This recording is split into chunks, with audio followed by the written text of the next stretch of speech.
So this next mentality is very much related to the previous one where I talked about healthy detachment. This one is about maintaining a healthy inner life. And this mentality is about nourishing inner peace. So your thoughts, the thoughts that you have, the ways that you behave, your intentions, all come from a space of wanting to nourish inner peace within. And therefore you limit engagement, or you cut off engaging in things that are destroying your inner peace. And that doesn't mean cutting off people from your life who are healthy friends and partners. That doesn't mean cutting them off.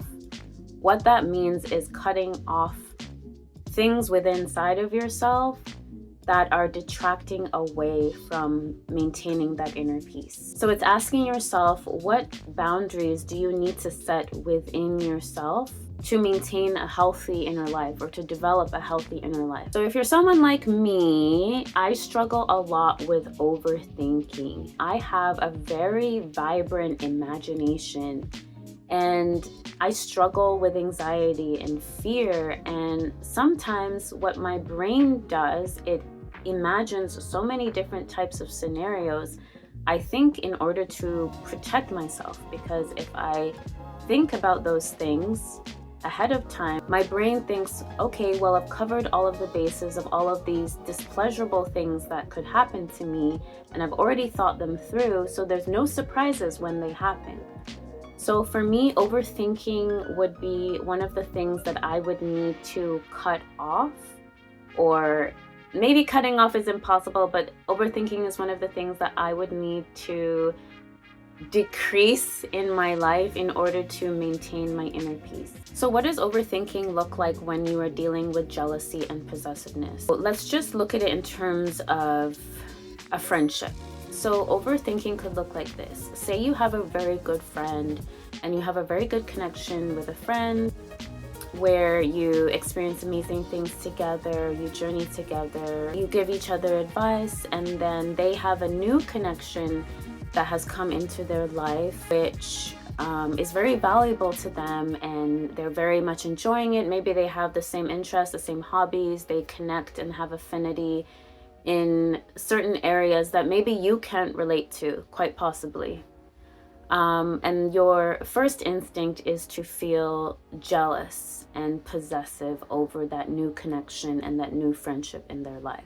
So how I could protect my inner peace is through letting go of overthinking. So overthinking in this scenario could look like me starting to think, oh my gosh, wow, they have this new connection in their life. What if that person takes them away from me? What if I don't see my friend anymore? What if that friend loses interest in me because they are enjoying that other connection better than they do the one they have with me? So that could be overthinking, and that form of thinking is going to destroy your inner peace. Now, it's not easy to just cut off thoughts that are harmful to you, but I think just the starting place of understanding that those thoughts are harmful is a good place to be. So if you're able to replace those thoughts with other thoughts, like affirmations, like, no, this is a good friendship, this is a friendship I've had for a while, there are a lot of valuable things in my connection with this person that are irreplaceable, that are singular and unique to our relationship. So just replacing those fears and that overthinking with affirmations is helpful. If you're someone who ruminates, maybe even journaling out the thoughts and replacing them with good thoughts that you can access every time you have more of the negative ones. This could also mean deciding consciously and intentionally to celebrate that connection. Now, it's going to be hard. It doesn't mean that you're not going to have pain when you do it. So when you intentionally decide to celebrate that connection, you can ask questions to ask about that connection and support it and say, I'm so happy for you, that's really cool. And just to really make that practice, because the more that we practice something, the better that we become at it. and your brain is forming new pathways, new ways of doing things, new ways of understanding, and it becomes you over time.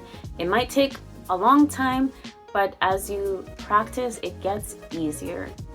And it doesn't mean that there isn't going to be discomfort, resistance, and pain within that practice. You might do it and feel like, oh my gosh, like this is so hard. I don't even feel the things that I'm saying.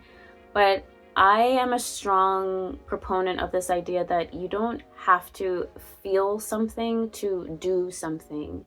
Because oftentimes our feelings are not really in line with our values or the people that we want to be. And there's a distance sometimes with that, and we have to align the two together.